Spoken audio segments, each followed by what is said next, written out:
Hello everyone दोस्तों, मैं अरुण शर्मा। आप देख रहे हैं द सोच। दोस्तों, इस वीडियो में बात करने वाले हैं महाराष्ट्र में एक बीजेपी और एक शिंदे सेना, जिनमें अब तक सीएम बंटवारे को लेके मोल तोड़ जोड़ तोड़ चल रहा है। और बीजेपी एक सीएम पद के लिए महाराष्ट्र की जनता को कितने दिन ठेंगा दिखाएगी और एक सीएम पद के लिए कितने जोड़ तोड़ नाप तोल करेगी, इस सवाल पे बहुत सारे सवाल खड़े होते जा रहे हैं। दोस्तों, अगर आप चैनल पहली बार हैं, जोड़ सकते हैं सारी वीडियो को देखें। दोस्तों, बात करते हैं महाराष्ट्र में बीजेपी की सबसे घटिया राजनीति के बारे में, जहां महाराष्ट्र में बीजेपी ने शिंदे के चेहरे पे कमान रख के इलेक्शन जीत तो लिया, पर शिंदे को ही अब वो साइड लगाने की कोशिश कर रहे हैं और एक सीएम पद के लिए बार बार जोड़ तोड़ कर रहे हैं, जिसके चलते शिंदे सेना ने अपने तेवर दिखा रखे हैं।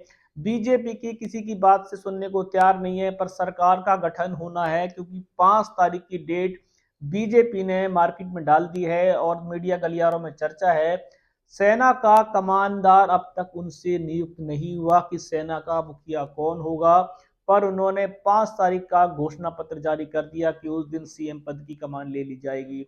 देवेंद्र फडणवीस के चलते बीजेपी को महाराष्ट्र में बहुत सारे पदों के लिए झुकना पड़ रहा है। वो सीएम पद की दावेदारी शिंदे को नहीं देना चाहते, भले ही वो महाराष्ट्र के सारे पद सीएम को उनके पद को दे दें। बीजेपी की इतनी बुरी हालत पहली बार किसी प्रदेश में हुई कि एक घटक दल ने अमित शाह की मीटिंग को ठुकरा दिया और उनकी मीटिंग को अटेंड करने के लिए नए नए बहाने बना दिए।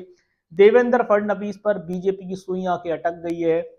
वो बार बार देवेंद्र फडणवीस के चेहरे पे ही अपना मोर्चा खोले जा रहे हैं, पर शिंदे ने दो टूक बात कर ली कि उन्हें सीएम की रेस में कोई लेना देना नहीं है। वो चाहते हैं कि उनको मंत्रालयों की लिस्ट पकड़ा दिया जाए, मेयर भी उनका बनेगा। अब ऐसे बहुत सारे दावों को लेके बीजेपी को कितना समझौता करना पड़ेगा? क्या ये सरकार 5 साल के लिए सबसे समझौते वाली सरकार बनेगी? जो बीजेपी इंडिया गठबंधन ठगो गठबंधन बताती थी, जो बीजेपी आज खुद पदों की राजनीति को लेके घिरती जा रही है, कि उनको समझ में आ चुका है कि जनता ने वोट किसी को भी दिया हो, पद और सीएम पद उनको चाहिए। तो क्या महाराष्ट्र की जनता इस रुझान से अपने आप को ठगा महसूस नहीं कर रही? क्या बीजेपी खुद गिरती नजर नहीं आ रही है, जो जोड़ तोड़ की राजनीति कर रही है? अगर उनको सीएम देवेंद्र फडणवीस को बनाना था, तो इतने सारे दिनों के लिए ड्रामा करने की क्या जरूरत थी? और सीएम पद देवेंद्र को ही देना था, तो अजित पवार या शिंदे से दो टूक बात करने की जरूरत थी। जनता के जनादेश को भी उन्होंने 8 से 10 दिन लटका के रखा, जाकि किसी भी तरीके से उनकी जोड़ तोड़ की राजनीति राजी हो जाए। पर शिंदे ने अब तक उनको सहमति सिर्फ सीएम पद के लिए दी है। मंत्रालयों के लिए शायद अभी नहीं हो पाई है बात, क्योंकि उन्होंने कहा कि 5 तारीख को आप अपना सीएम बना लो, 3-4 बंदों की शपथ ग्रहण समारोह हो सकता है। पर शिंदे के मंत्रालय का शपथ ग्रहण समारोह कब होगा? क्या बीजेपी सिर्फ सीएम पद के लिए इस बार समझौता कर रही है? मंत्रालय को समझौता कब होगा और सीएम के आगे की कार्रवाई शिंदे की सेना को कब मिलेगी?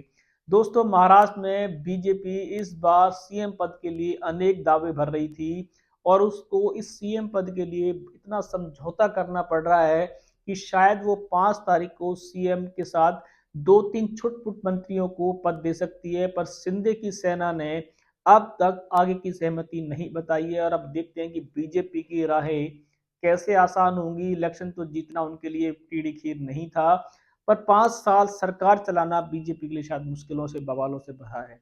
इस रुझान पे सटीक विश्लेषण लेके आएंगे। अगर आप चैनल पहली बार हैं, जुड़ सकते हैं आगामी सभी वीडियो को। दोस्तों, मैं अरुण शर्मा लूंगा नई सोच के साथ। अपना ध्यान रखें। नमस्कार।